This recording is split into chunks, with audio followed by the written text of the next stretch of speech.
Assalaamu calaykum asxaabta kusoo dhawaad videogan maanta videogan wuxuu ku saabsan yahay sida Instagram-kaaga amba profile Instagram-kaaga aad linkigiisa u koobi garayn kartid si aad hadhow tusaale ahaan imika kale WhatsApp-ka qof ugu diri kartid raba inuu Instagram-ka soo codsado amba waxyaabo kale oo kala duwan aad u isticmaali kartid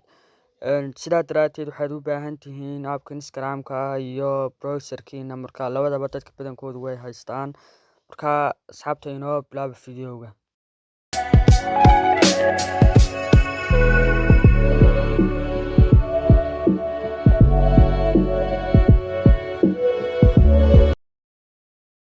asxaabta marka koowaad waxaad furaysaan Instagram-kiina kadib profile-kiina ayaad kasii tegaysaan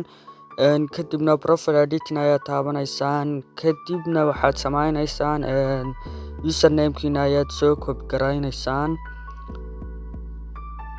asxaabta intaa kadib waxaad furaysaan browser-ka markaa ka doonteed ayaad furan kartaa marka anigu imika kale Chrome ayaan furtay kadibna halkaas waxaad ku qoraysaa instagram.com/ untan waxaad qoraysaa magacaad imika soo koobi garaysay kadib intaa markaad qortid sidan ayaa kuu soo baxaysa profile-kaagii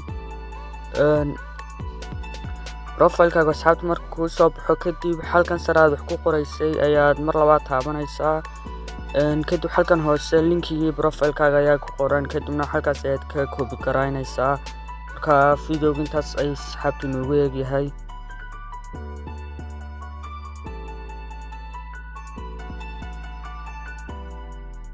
asxaabta videoga intaas ay ku eegyahay fadlan haddii videoga ku qanciyo sii share gare siina like gare haddii aad channel ku cusub tahayna noo subscribe gare.